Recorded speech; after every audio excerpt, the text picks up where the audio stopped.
Good morning, everyone, and welcome to the STB Marketing College Masterclass series on this wonderful, bright Friday morning. Now, following in 2017, the STB Marketing College is a learning and development program tailored for marketing professionals in the travel and tourism industry. In 2020, the Masterclass series was launched, and it's meant to be a learning experience to equip tourism stakeholders who are looking to upskill their capabilities with marketing knowledge. Now, this is the fourth year of the Masterclass series, and we hope to continue supporting the travel and tourism industry in Singapore by creating meaningful and relevant content for future webinar sessions. And the theme this year is about reimagining marketing so that we can engage our travelers a lot more effectively and pointedly. Now, good morning once again, and I realized that I had forgotten to introduce myself. I'm Troy, and I'm the moderator today. Now, today we are looking at a data-driven journey. Now, how do we make that journey to marketing experience as the world of tourism, remains very dynamic? Now, data has become an asset that drives a lot of decision-making processes. It enhances customer experiences, and it delivers impactful marketing campaigns. Today, we're going to explore the intersection of data, AI, and machine learning in this journey towards marketing excellence. Now, what are we going to expect? We are going to find out and understand about the evolution of data practices. We're going to look at emerging technologies and the impact they have on travel and tourism. We're also going to identify ways to leverage AI and analytics to personalize experiences and to enhance data-backed marketing decisions. Now, we will also be able to effectively define travel moments that matter with data to build deeper customer connections. And who better than to share all this with us than Mr. Gary Teo, Managing Director with Accenture Song. Now, Accenture Song is an organization that helps clients revolutionize their marketing experiences, technologies, processes, and teams. Now, without much further ado, I would like to invite Gary to share a little bit more about himself and to dive right into today's masterclass. Now, I just realized that if you do have any questions, please do not use the Zoom chat, but no, do not use the chat in Zoom, but please use the webinar chat to get your questions out there. And this session is recorded, so it will be shared when they are ready. Now, without much further ado, Gary, please. All right, thank you. Good morning, everybody, and a happy Friday. I'm Gary. I lead the Marketing Transformation Division for Accenture Song across this region. What that does is specialize in looking at how to bring topics like technology, experiences, and even kind of changes in their organization to help them find growth that they otherwise wouldn't be able to find themselves. I do this because I've spent the last 15 years looking at the different landscapes of marketing. I specialize a lot in marketing technologies, the use of data, customer experience, and how to kind of morph marketing products and experiences. So worked with a couple of big brands really around the region. I think what's the distinction is that I had the pleasure of working with firms and companies who have rich veins of data and investment. So I'm here today maybe to share with you a little bit of what we've observed, what the tricks and secrets behind these big boys really look like, and see how I don't believe that that's unique to a big organization. So how can we take some of those changes and practices and bring that to bear for you and your market? So I think what we can expect today, very quickly in the next maybe 40 minutes, I will be sharing a lot about how the landscape has changed, what you can do about it, what are the key tenets of some of these practices, what have they spent their time and when their money is investing on, and how do they find growth. Let me quickly get into it. So my first favorite topic, again, very, very passionate about this particular space. My favorite saying is really marketing without data is like driving your eyes closed. In fact, if you think about it as 2023, it's no longer fathomable for us to say, I'm going to do marketing. Don't worry about what the data tells me. I'm just going to do it the good old-fashioned way. In fact, almost every organization I've had the pleasure of talking to, engaging with over the last 5 years have had this very squarely in their sights, have made very big movements, investments, even organization enablement to try to adopt this particular topic, data-driven experiences. So I think it's even more prevalent, especially in the last couple of years during COVID. I remember there was a saying that went around the internet for a while, a viral meme. COVID was the CMO everybody, sorry, this is the CIO, CDO, CMO that everybody didn't know that they needed. Every business became a digital business overnight. I know the travel sector as a result had to level set during this period, but everybody turned towards data and technology to say, how can we then, in the resurgence of this business, in the resurgence of this industry, how do we make sure that we capitalize every single bit of momentum that we were supposed to, that was robbed of us of a couple of years. So we're going to have a look at, how that's going to come together. Now, before we jump straight in, maybe it's worth taking a quick poll around the room, and I need your help. If you can, please scan the QR code. I'd love to hear from you. How have you been going after data-driven marketing? What's stopping you from doing it better, bigger, faster, better? Because again, this topic isn't entirely new, and yet in different organizations that we have met, we've always heard, there are concerns. I sometimes I don't know where to begin. Sometimes it's, I'm so busy in my BAU. My business as usual. I don't have the right talent. It's too expensive to pursue. I don't have the right amount of data, right? So maybe we'll do the point of this is to do a quick poll just to see where everybody feels in the room. And again, as we go through the rest of the materials today, I will try to tailor that conversation really around, these challenges of yours. As there's starting to populate, maybe you can swing over to the results and start to see some live results. There we go. All right, so quickly off, I'm trying to read the screen here. Lack of skilled resources is indeed one of the most common ones that we've heard. Data-driven marketing has deep implications to the topic of how do I even have data, use data, look for insights in data. It's a very expensive endeavor indeed. Many of the modern scale technologies and means of doing data-driven marketing are pretty pricey. So a lot of customers are trying to figure out, what does this mean? Is there real benefit to it? I've tried it before. I didn't find the success I need. Data is going to be a very big topic for us today. That means very big enterprises have a lot of data, right? And some of the examples I will be lifting comes from sectors like banks and telcos, and they have big wealth of data, like hyper apps, for example. But what does it mean for you as SMB? I think we'll also take a quick look at that.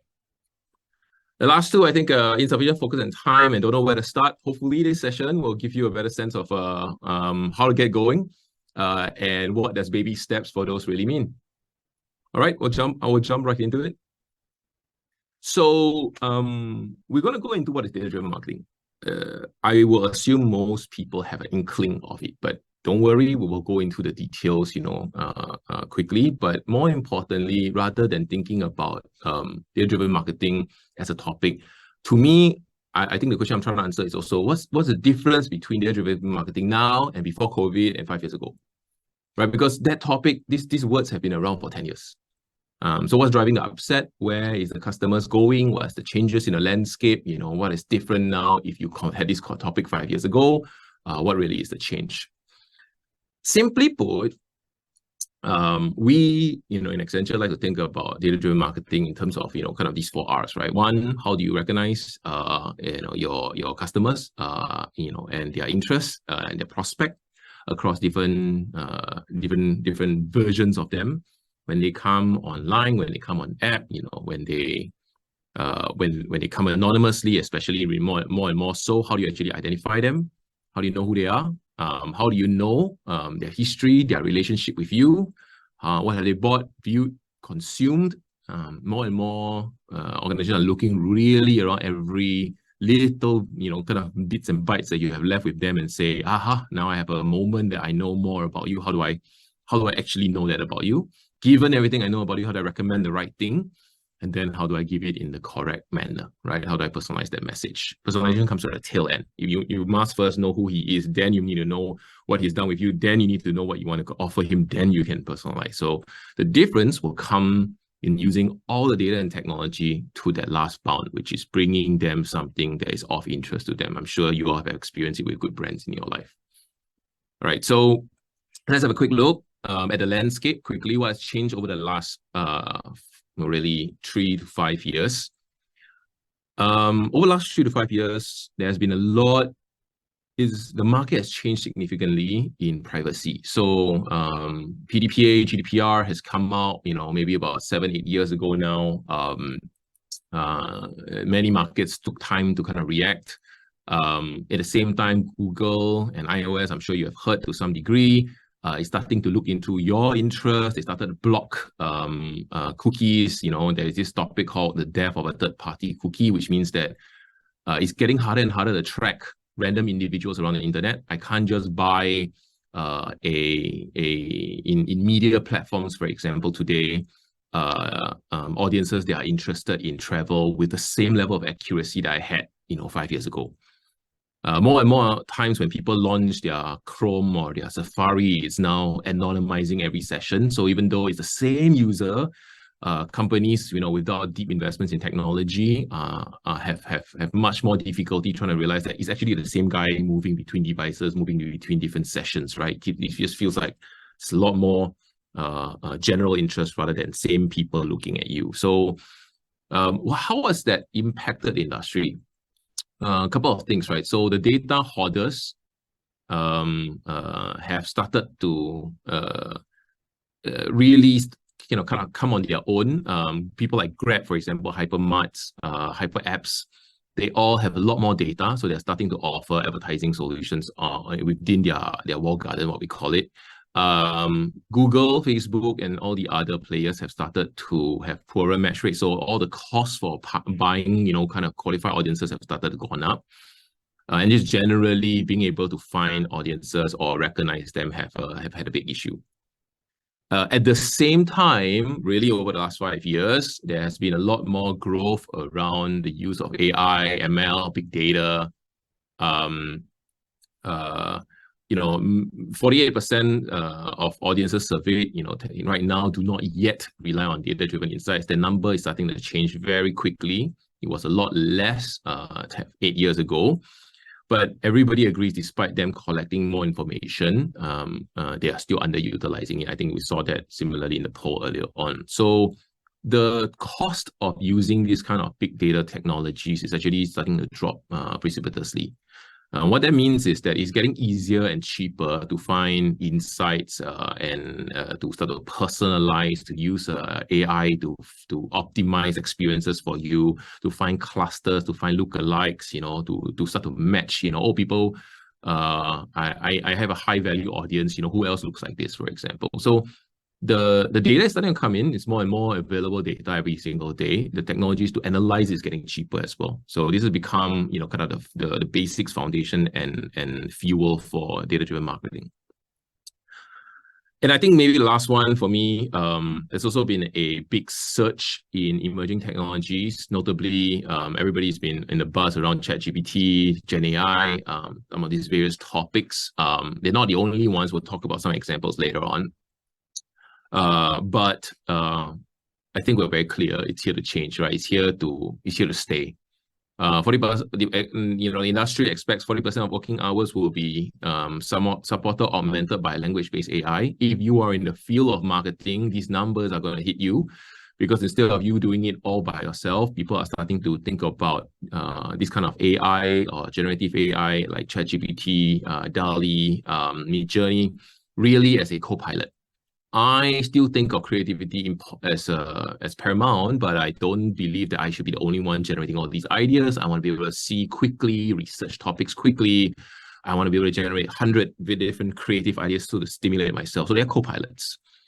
At the same time, they're also starting to unlock, kind of channels of engagement. What that means is it's getting more and more convincing that behind a chatbot, behind the messaging, behind an interaction is a bot.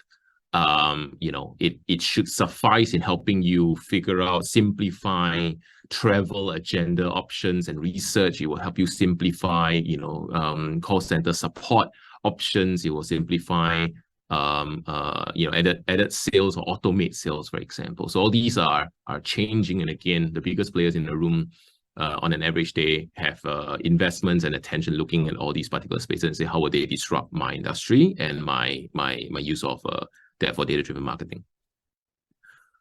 Okay, so on the back of that, this is common. Most people know this by now. Most customers today have much stronger demand. They give us the data, it's sensitive towards it. They reckon they bring the data with us and they bring their monies with us, and we are, as brands or as firms, expected to make good use of that information. They want you to know them, they want you to remember them, stop making me fill up the same form again and again, stop recommending me stuff that's entirely unrelated to me. We want you to give me excellence in my interaction with you. Please understand from the little nuggets of information that I'm willing to share with you, give me a much better personalized offer and experience. So very demanding, even more so. If you thought they were demanding 5 years ago, they're even more so today. Monies are moving around, right? And this is very real. The difference between experiences, I'm very sure, you in your life, have heard that from your customers also, and from your personal circles, that these guys just don't know what they're doing. I am moving to another operator. I'm just taking my money with me. That tendency to move is much higher today than it was in the past. There's a couple more around the landscape before I really go into the discussions. So we know what the challenges in the industry are, what the demands are, but for the brands who have indeed spent time, money, efforts, really to personalize this experience of what they receive, right? So they found that the customers in fact do spend more. If you give them better recommendations, if you give them personalized, you get specialized offers, they do indeed spend more, 40%. It improves their net promoter score. They not only spend more, they tell their friends about you a lot more. They are a lot more tolerant. They are a lot more willing to give you, kind of credit to time, to offers, and more importantly, that translates into very strong top line and efficiency growth for the organization. So, the numbers are justified. This is a well documented, well studied industry. Open Google anytime and say, find me top line benefit effects of doing better data-driven marketing. There's dozens of articles out there. So really the question isn't does it work? It's been well proven that it works. The question is really how do you make it work for you? Right? And you are going to be at a very different starting point. You may have less data, you may have less investment, right? So what are baby steps in order to get there? I won't kind of drain the slide, but it's exactly what I mentioned earlier on. It is the business impact is real. You take that 10% uplift in revenue, it translates into different parts of change, right? It is you growing faster, it's you increasing sales revenue, it's better conversion rates, reduce marketing spend, increase in productivity. All of that is coming to life because you're not trying to curate every experience so manually. You're not trying to spend your money blindly. You're going after very surgical changes with smaller spends, with higher agility. So how do you do that, right? And I think that's what our focus over the next 35 minutes will be. All right. So that's been a lot around the landscape, what we're trying to get to, where it's changed over the last 5 years. So let's talk about examples and the tenets behind it, as well as how do you move forward.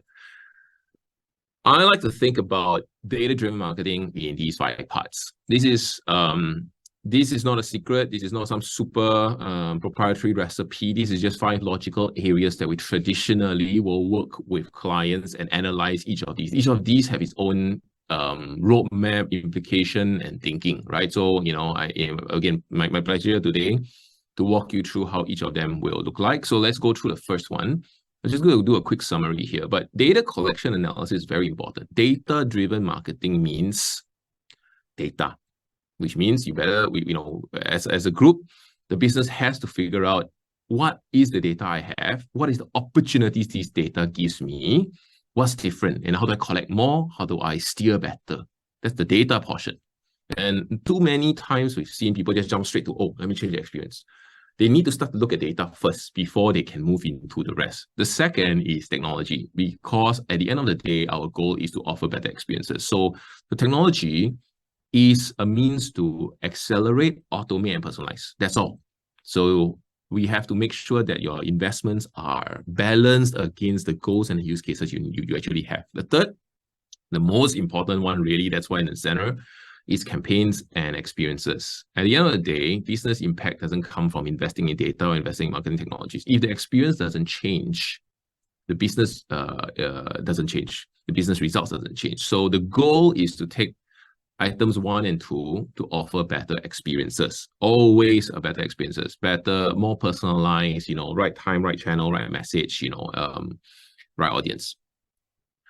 The fourth, equally important, I believe, really, is the idea of how to find the success. Which experiments of yours is working, which isn't? How do you amplify the ones that are working? How to iterate your way forward? A lot of businesses today no longer think about their experiences as our design. I'll go away and design it for the next 2 years. I'll come back with one whole set of new experiences, new websites, new mobile app, new messaging, new campaigns, and it is going to work beautifully. That's not quite the thinking nowadays. The thinking is, let's get to quick design, let's get it 70% there, let's let it loose, go into the market, test the world, then learn. On the back of every single thing we optimize, maybe the copy needs to change, maybe the targeting needs to change, maybe we split, two versions. So how do you create that engine? And then last one is who must I have? What must they do? How do they work together? Do I have the correct DNA for this? How do I become a digital organization myself? Right? It's nothing to do with all the stuff before. They are just kind of a personification of the right team and culture. But how do you actually enact that?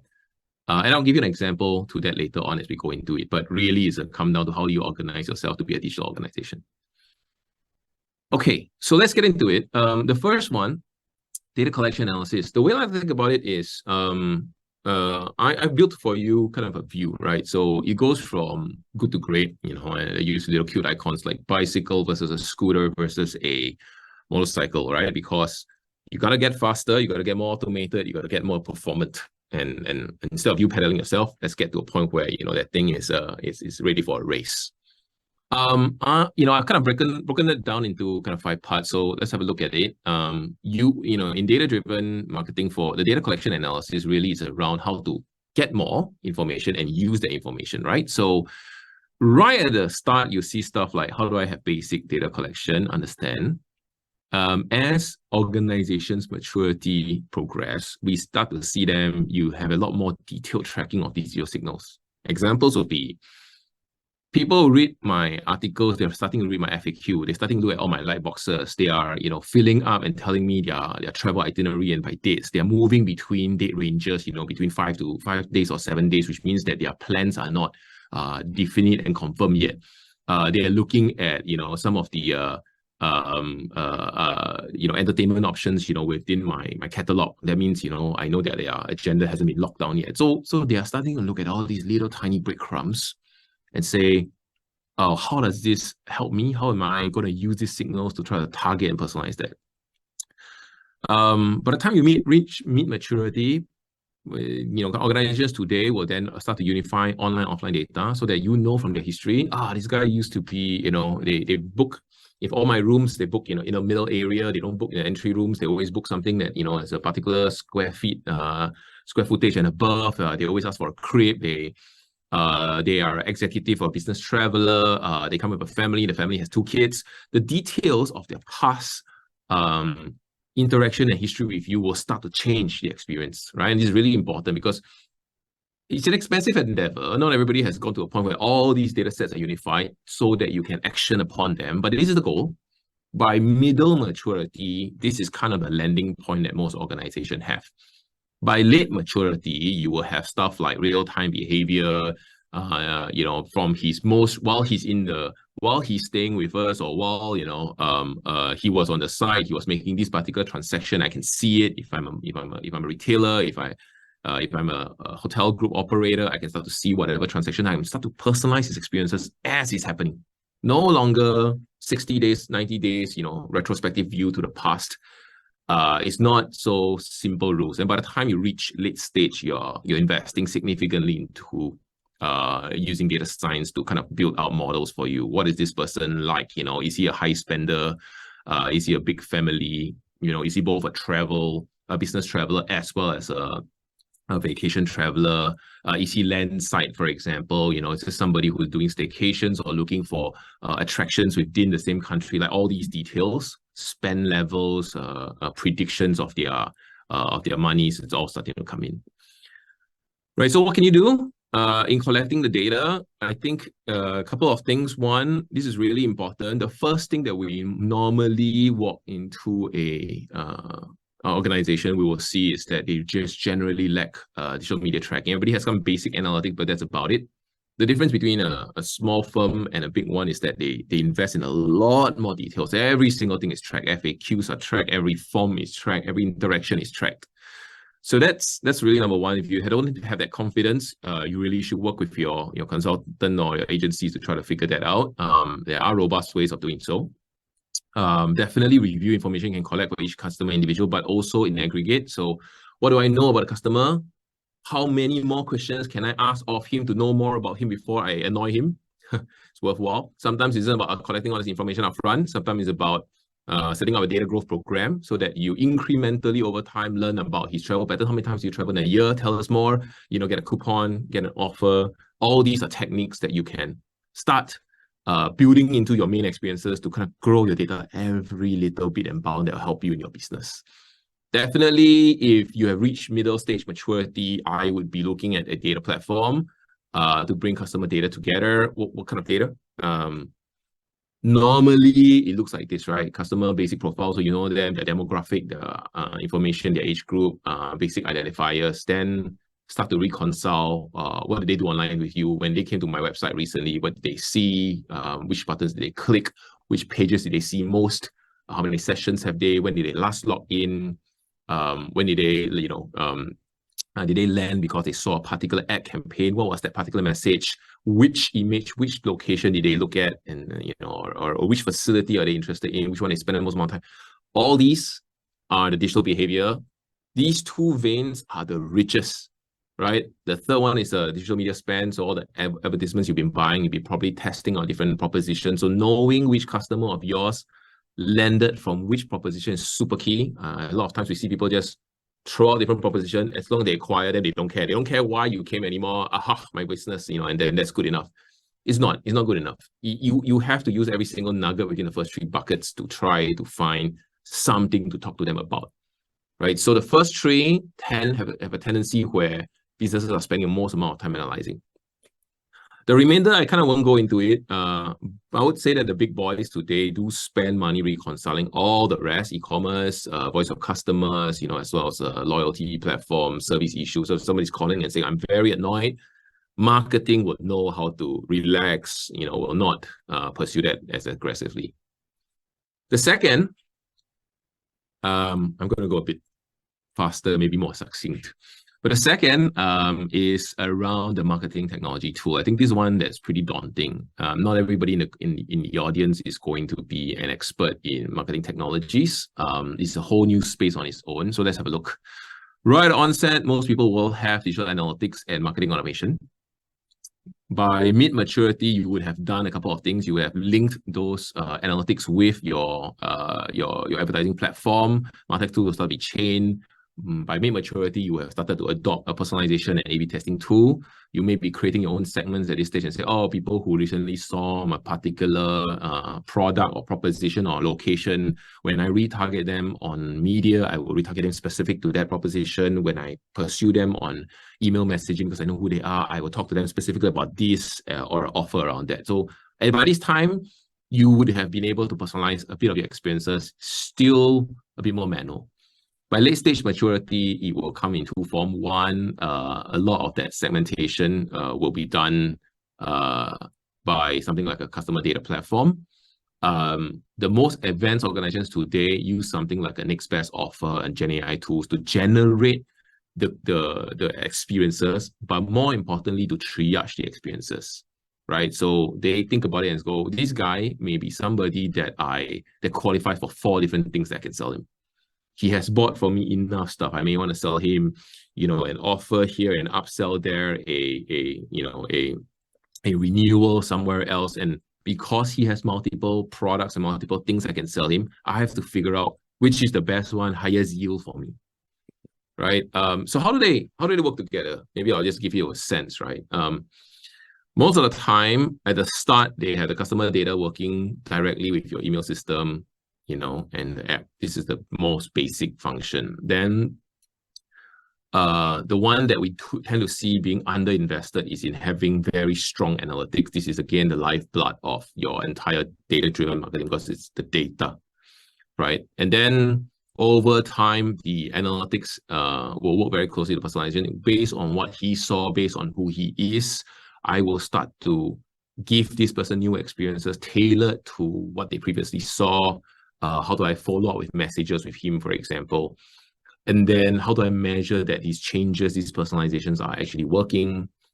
And then when you get to late stage, you would have something in the center that just generates all your different segments. Different segment could be people who are looking at very high luxury packages. How do I tailor them and target them and buy advertising on them at a different price point than I do with somebody who is looking at the entry package, somebody who is very late. I'll give you a sense, right?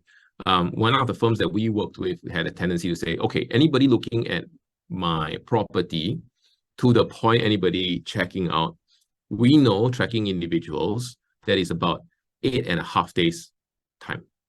It's not really 8.5 days, but let's use that as an example. So the question then becomes, what happens if you are in day 7 and the guy hasn't booked? What happens if you're day 9? Right? If you're day 9, do you throw an offer? Maybe he hasn't booked. He's gone past that zone that you're happy with. Right? So the measurement, the timing, and then creating these signals and being able to slice these audiences and say, this group who is late already, let's try a win-back offer. This group who is not typically a luxury spender, how do I give them a special, how do I incentivize them? How do I make them spend more? This group who we know tend to travel with us, but hasn't done so in the last, travel with frequency, for example, but they haven't done so in the last 9 months, how do I kind of win them back? So the segmentation, the planning of these will start to become very important. The technology supports that. The third is campaign experiences. So normally they start off with very one-size-fits-all, everybody gets the same message kind of campaign, right? By middle stage, you would have very personalized experiences per segment. You have funnels that optimize 4 different segments. You have omni-channel experiences that go out. So when you send somebody a message and say, hey, come to my my offer, or you haven't come back in a while, you've been missed, how do you actually follow up? Day 1, what do you send? Day 7, what do you send? How many channels do you send? Do you send an email only? Do you send them a snail mail if you had to? What happens if halfway through they come back, they look at your site and show even more interest? And what do you do? Right, so the experience will start to adapt to the customer's behavior. If they show more interest, or they change interest, they go from one product A that you were talking to them about and then it suddenly shifted, how will those journeys start to morph? That's mid-stage maturity. By late stage, you will have stuff like very real-time triggers. He added this thing to cart. We know we have an offer. We want to go after him straight away. While he was in his stay with us, he did certain actions. I'm going to immediately do a cross-sell, and I will start to personalize it specifically for him because he's a particular loyalty tier. He has a history of being a gold member with us. How do I know that he used to spend in-room, for example. How do I tailor the real-time offers? And then finally, as I mentioned earlier on, very large-scale organizations would then say, I have so many offers I could possibly sell you. Which should I sell you? And you may be multiple personas, right? You may be both targeting a customer. He may be both a luxury spender, family spender, business traveler, and also in charge of a business, that I want to sell mice to, for example. So how do I triage between all that and say, this is the correct thing that maximizes my yield? All right, so traditionally when we get involved with a client, these are standard steps you always take. It doesn't matter how big or small your organization is. These are always the same techniques, right? So number 1, I'm very sure most people in the crowd have done this to some degree. Plan out the entire seasonal marketing calendar. That means heavy travel periods. What do they look like? Events period. So if there were a World Cup, something, what would that look like? It also aligns to local retail calendars for Father's Day, Mother's Day, all that is planned out. Normally, most businesses will identify within themselves key segments that they go after: land side, air side, high luxury spender, key markets, for example, from China, from India, from US. Those tend to be aligned to this particular sector. You have to work that out. We don't recommend going anything more than 7 segments. We also will develop a suite of life cycle marketing campaigns. And identify, how to qualify them. So life cycle marketing are seasonal, are the ones that you run on an average period. So, it's based on school holidays, for example, festive period. But life cycle marketing is kind of the if this, then that. If the customer hasn't come back in 60 days, what do I do? If the customer added to cart and I know who he is, but he hasn't checked out, what do I do?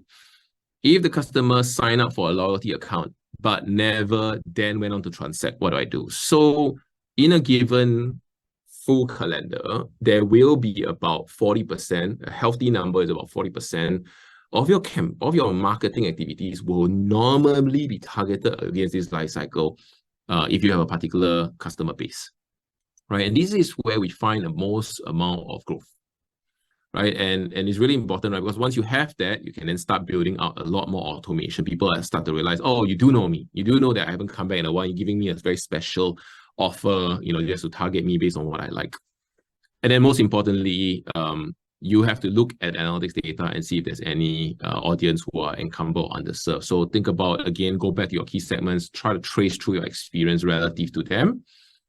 Look at tourists coming in from key markets of yours. Try to look at your funnels and your campaigns, relative to their lens. Look at your land side, locals, and see how do you serve the different groups. This is really important because just tracing that alone, we have found using data has given us a lot of yield, right? So the data helps us not only in the form of analytics information that says how come these people are converting less than the average? How come these people, are spending so much time on site and dropping off in this particular step a lot more than average? And then you get a chance to deep dive, right? So this is the data that's going to help you in aggregate, but also to personalize. All right, so I think one of the questions people tend to ask is, Gary, everything you said sounds great, but it's really for the people who have a lot of data. What about me? I don't. I don't have a full-on loyalty base. I don't have, a lot of transactional information. Whenever they book with me, that's done already. Anything else is too late. I don't have loyalty tiers. I don't know them from very long ago. What do I do? In all fairness, data-driven marketing still requires data, right? And I think the most rich vein of data almost always comes from digital behavior. So you got to think like a digital business for just a second.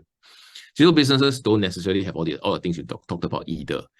The goal is to track and trace you across every single nugget, what we call a breadcrumb or digital signal that you leave behind, right? So how are they reading your FAQ? How are they using your search? How do you build new functionality for them to interact with your wizards, your calculators, your travel planners, your itinerary stuff? What have they added? When they add this, when other people add this, what actually happens? All of these can just be done purely on digital behavior, right? So if you don't have anywhere else to start off, this is definitely the biggest vein where you can find success. If you've already maximized this vein, then you need to start to look at the rest, right? Couple of others, paid media audiences, even though I mentioned earlier that is on a decline in accuracy, they can still be meaningful for you because you can buy direct data to say, I want to find a fluent traveling group. For example, I want to find audiences today who are in a particular wealth class. You won't have this data. Paid media audiences do. You might want to say, I want to look for people who are a particular white collar, and you want to tailor, an audience or offer to them. So there are going to be ways for you to buy. You have to figure out this against each media platform and what is available audiences. But there are going to be available audiences you can buy And just by them responding to the ads that you're throwing to them, you know that they came from that class. You can start collecting the information as well, right? Again, too many people are just waiting for the campaign. They land and then they forget that, oh, actually I bought an audience that was a high-tier loyalty member in an airline. That kind of translates into white collar, that kind of translates into affluent, that translates into a lot. But most people just leave it as, I just acquired an audience. So again, these two alone combined is a lot. If you have partnership data and you run partnership marketing, this is going to be very good because that's your data catchment. You can ask to trade off some general awareness. And then lastly, if you do have a customer base, you don't know enough about them, you should start thinking about dropping them a message every now and then to learn a little bit more and incentivize that change. Okay. If you did do it correctly, you can then do really complex techniques like I want, this is mid-stage maturity, right? So this is a business saying, okay, I want to target and tailor a audience group that is made of two parts: people who normally book about this period and people who recently saw and dropped off, right? I want to give them a special offer. This combination isn't as simple as it sounds, right? You need the right technology in place.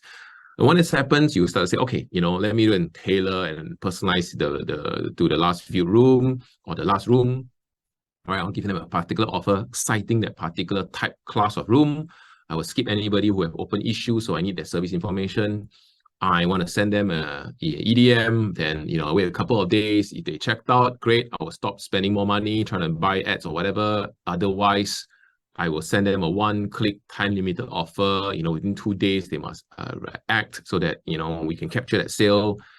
If not, if they didn't check out and they are still very high value, maybe my messaging isn't very effective, so I will increase my bidding because I know they are more interested. They came back. And I may then, hand this off to a offline sales to make a phone call. Why did I draw this diagram? This is a very, very, very simplified one because it's a couple of things all together in one. It is multi-channel, so you start to think about journeys across not just one banner personalization. You start to think about it as sending a message, then buying media, then personalizing experiences. Then if I cannot do it digitally, then I cannot hand it off, right? And so it shows how systems function together. It shows how data comes together. It shows how your experiences are going to be tailored relative to the individual. Okay, part 4, I'll go a bit quicker. I think if you cannot measure it, you cannot improve it. So really, as you roll out all these experiences, like the canvas that I just showed you a while ago, how do you actually improve?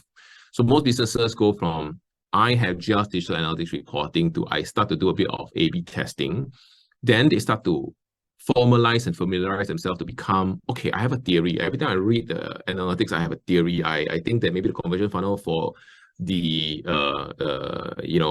audience from Hong Kong is choking in this particular area. I think that they are looking for certain information about a room or a facility that I'm not sponsoring. So I think I need to add this information. I need to add a new video. And so what they'll do is they come up with all these backlogs, and then they go through it at a particular rate. They will start to see which ones are making impact and should be promoted, which ones are not, throw the idea away, right? And then they move towards full reporting, which means that they can see this video translated for me. Anybody who watched the video translated into 2% more booking. Anybody who looked at this add-on translated to $45 more customer lifetime value. They are able to reconcile, right? So my biggest advice here is quite simple. Go after build up a small team. You don't have to do it a lot. You just need to do it regularly to help enact certain reporting on a regular basis. Build up use the reporting to build up a suite of hypotheses, and then run tests, run A/B tests, find the ones that win and scale them up, right? The biggest difference between organizations that can change and cannot is they just don't have this. They just look at it and then go, 2 years from now, I will do a big revamp. 2 years is a lot of time to waste. So the biggest firms today don't do it. As an example, my favorite example is always Netflix. If you look at Netflix right now, at any one point in time, they're running probably, more than a couple of dozen experiments. They're experimenting with, every single image that you're seeing, every copy, every message, the way they send in the interfaces get changed sometimes on a very regular basis. So they don't wait for big revamps. All right, there's just one last one to go through, and then I'll show you a video when we'll do a quick Q&A at the end. The last one is the operating teams. This is important for the digital DNA, right? So one, when they start off, customers, firms who have digital organizations start off by first saying, I need my teams to learn about the different aspects of the digital. I need them to learn about media. I need to learn about marketing automation, how to manage, privacy rules, and so on and so forth. But as they speed up culturally, they will start to optimize their process. They will start to bring together different agencies and digital, creative, media, tech, legal, compliance all together. But I think my favorite is the one at far right. At a certain point, depending on the size of the firm, is no longer the CEO or the head marketing manager who's making all these changes. There are teams who are just looking at different portions and saying, I will change my booking experience. I will change my activation experience. I will change my, cross-sell experience as it's done. So there's no one person trying to organize and orchestrate all these details anymore, right? So a couple of things that you can do. Review your standard ceremonies, especially the ones that you have around improvement hypotheses and analytics. Spend time and invest in your people, train them, and especially for digital marketing, bring on the right people. Very important to all look at a common view of performance. So when you say customer lifetime value, conversion rate, satisfaction scores, these are your goals, then everybody tracks against that. Not everybody comes with a different set of goals. And then finally, increase velocity by optimizing on your campaign process. So shorten your cycles from 50 days to 30 days to try to get it within under 30 days for every change that you are doing. We have two, case studies, but we'll pick one. The one that I think we've seen done very well. If you did all these things right, what does that translate to? This is a global hotel group. They did the same transformation, very aligned to what I talked about, the 5P area. So specifically, they adopted a new CDP. They ran data science models. They started enriching their audience with paid data. They did set up the continuous improvement team. They expanded lifecycle marketing. They went from 60 to 140 different campaigns. And they set up a dedicated team for experience improvement, who just tracked it every 2 weeks, in every 2-weekly cycle. Over the course of 18 months, actually a lot earlier than that, but over the course of 18 months, it scaled to a point where their enrollment actually increased up to about 234%. Yeah, conversion rate actually increased by a whole 40%, and it was well business justified. And I think this is interesting because it was also a small player who didn't have a lot of data. They started there, but I think they scaled all the way to a point where they had a lot more control about their fate. They knew exactly what they wanted to do, and audiences that were giving them value versus audiences that were not, experiences that helped and experiences that didn't. I believe that's all the time we have today. I just want to close off by saying a few things. Really 5 learnings if you've heard me all the way through. First, transformation is progressive. There are ways to start on these small. Technology can be small. Data analysis can be small. Experiences optimization can be small. Find them, keep trying, keep succeeding, right? It's more important to have the engine than have the big design. Data literacy is super important. Everything we talk about data is about learning about customer data, your performance. The third one, I will preach again and again. If you don't change experience, if you change your data, you change your MarTech, but everything is the same. You change your teams, but everything is the same. You still offer exactly the same emails, exactly the same offers, exactly the same websites or mobile apps. You're not going to change, make a business impact. And then the last one is incentivize continuous learning and taking risk. The risk portion, I think, doesn't come naturally. A lot of people want this, but they want success immediately. So my advice is expect to fail, but fail fast and learn even faster. Thank you. That's all I got.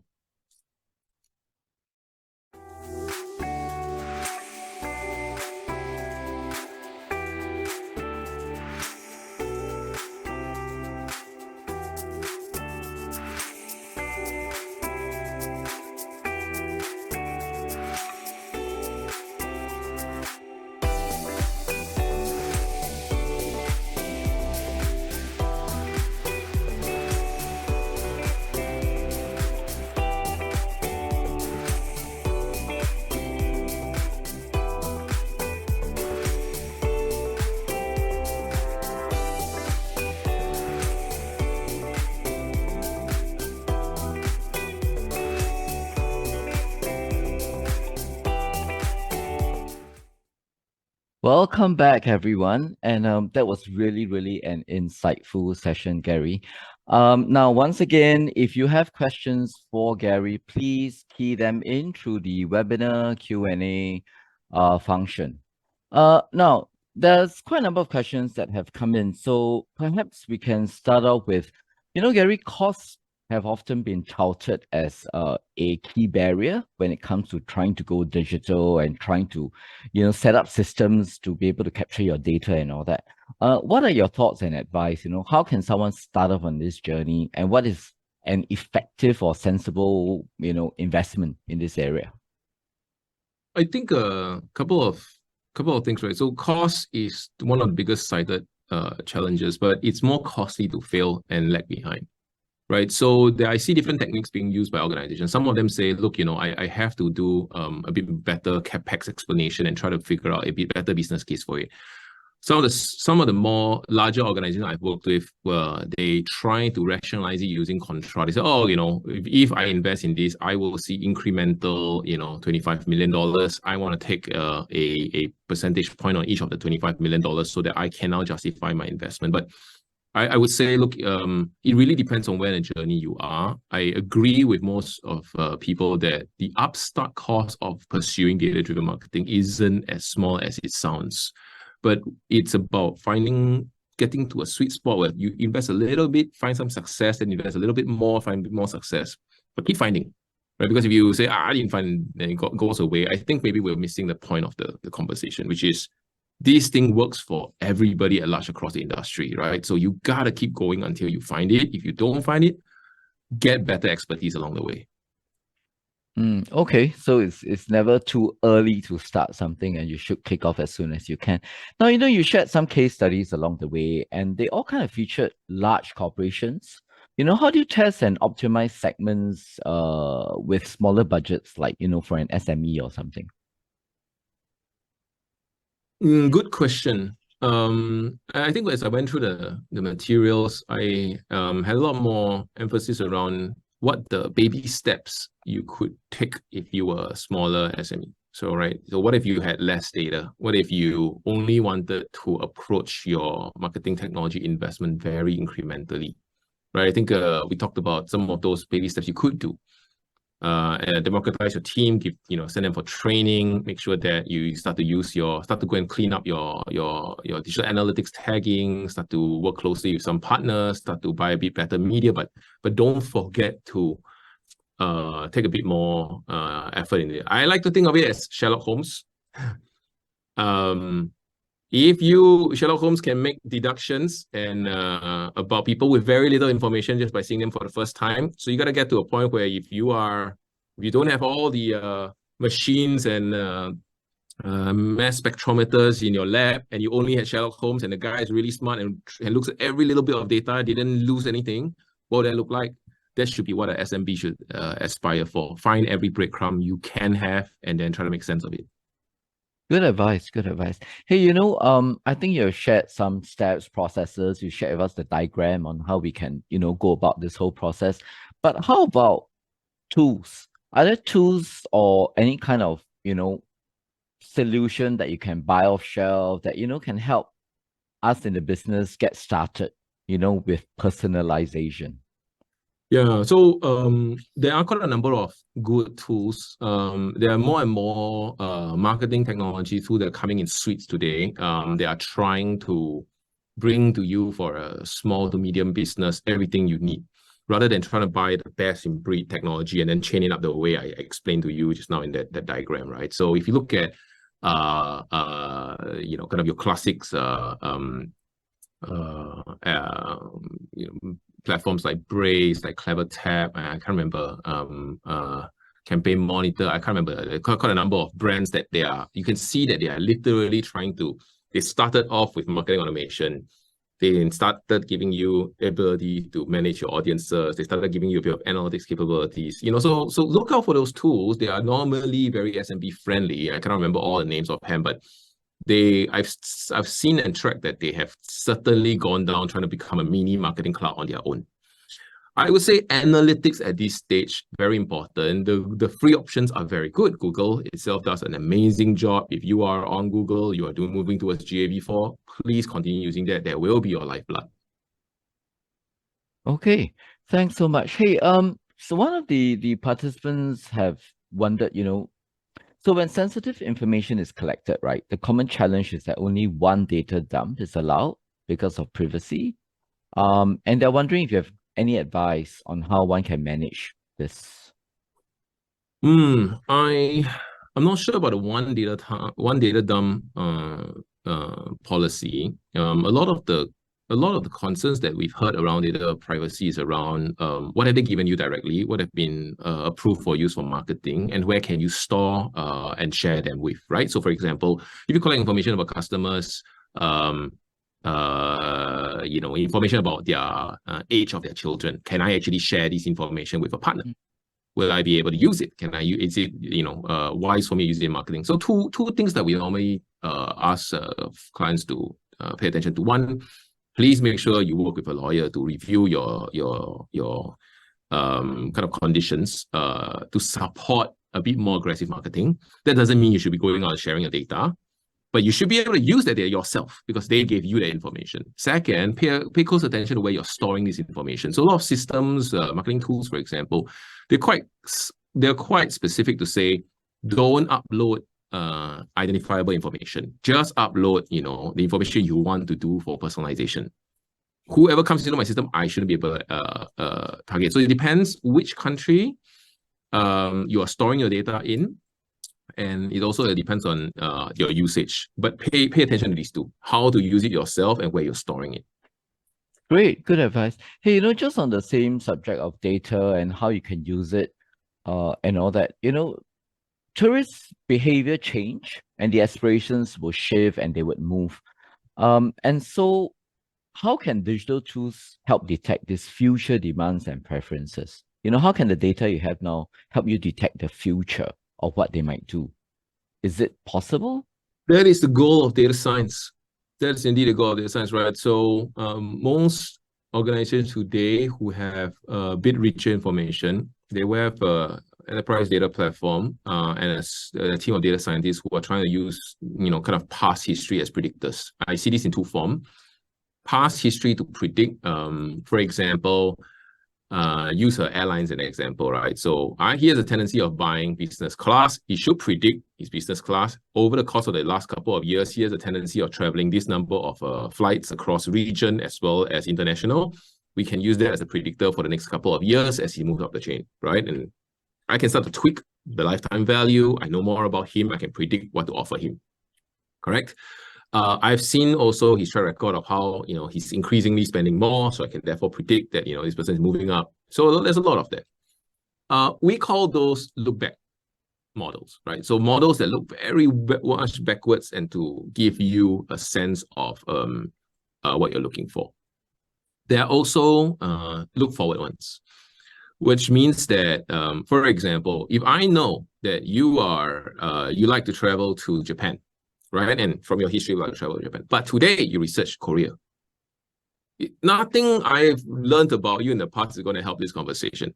So look backs are not sufficient. There are also other look forward one that uses the wisdom of crowds to try to figure out, okay, if anybody is looking from other people's behavior, that this person is looking at Korea during this period to this period, for example, right? I know the poor example for this particular conversation, but hey, if you are operating as an operator, then there are certain things I can recommend you specific to that. So there is a difference between look back and look forward.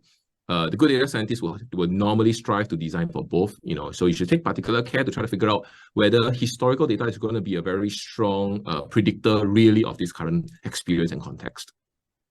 Okay, and so based on your experience, right, have you or could you share with us some, success you have had using paid first-party data, maybe flight data, hotel data, for example, versus a really broad traveler targeting, perhaps via Facebook or something? I don't plan the media myself, but I think some of my media guys, when they go to instead of just going by Facebook and Google, they work through marketplaces in some of the platforms to buy very, very specific, rich information, right? People who are interested in sports, people who are high affluent, data partnerships around strong retail associations from there. And what they do is they start to tailor and tweak that. So I apologize. I don't know every single biddable audience that traditionally will occur, but we found success in two fronts. One, the audience marketplaces rather than the ones directly coming in from Facebook and Google itself. The second is also related to that. I've seen some programs where they actually buy very raw signals and they just look at people who have ever hit particular search terms, ever hit particular fingerprinted audiences, and organizations who have the investment, they download this information and do the data science themselves rather than depend on an external organization to analyze it for them. I would say in the two examples, the first one would serve most of these audiences a lot more.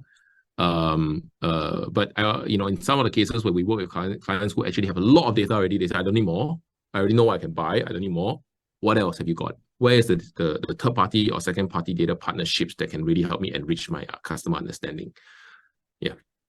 Okay, that's good. Good to know. Hey, for a lot of us, it's really about showing the value or the impact. What is the impact of going on your data journey and all that. So, how can we demonstrate value from this journey, right, in the fastest way? Great question. My favorite one, in fact. Value is the most important, right? Because you get value, you can do all this stuff. You can, if continue to invest, you can commission more teams, you can do that. One of the things that I recommend is to build a value tree, right? Start with your business and say, what do I want to do? I want to increase activation because I have a problem today. Too many people sign up, but then don't make purchases. Maybe that's one of the problems. Maybe I have a problem with upper funnel, which is my reach. Maybe I have a problem with my conversion funnel.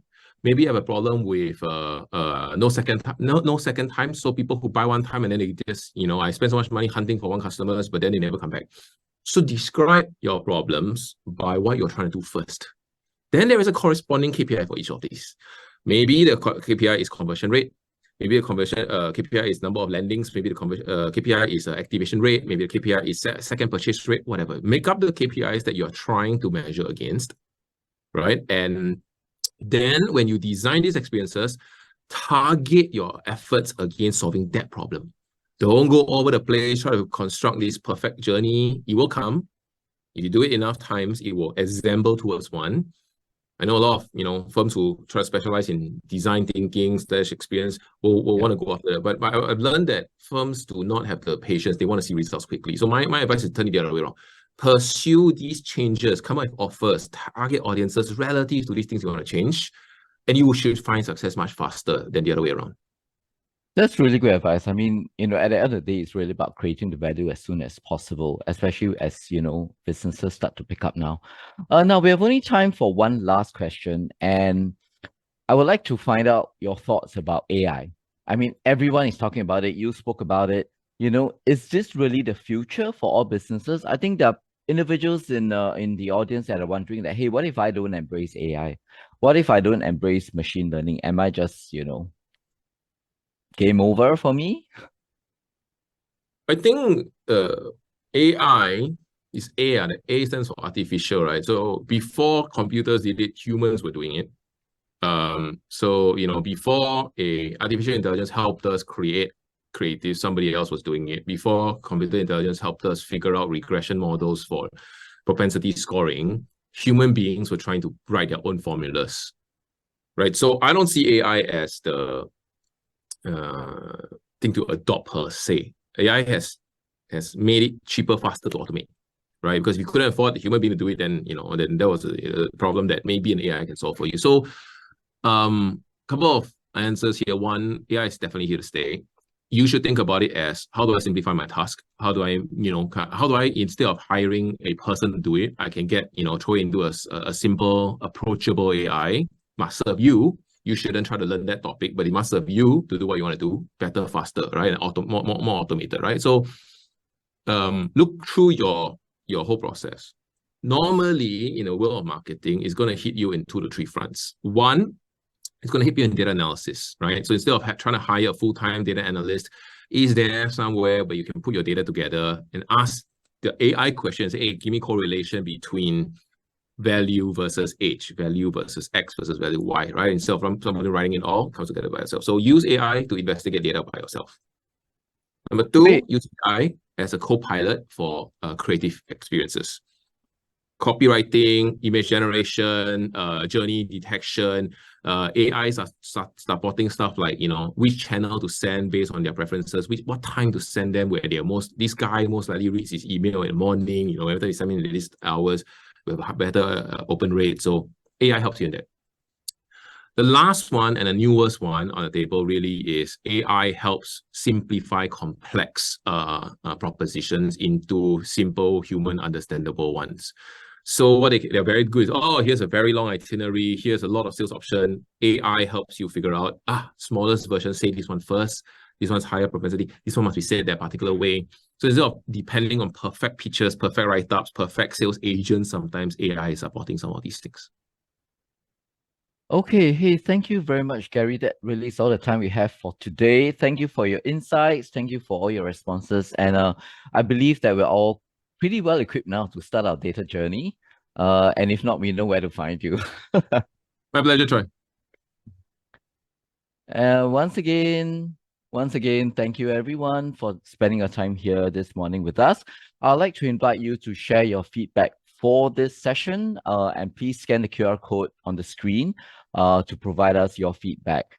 Once again, the session is recorded, so please look out for it when the resources and the recording becomes available. And last but not least, look out for more masterclass sessions and more masterclass series that will be coming your way soon. Thank you once again, and I'm Troy signing out from this morning. Thank you.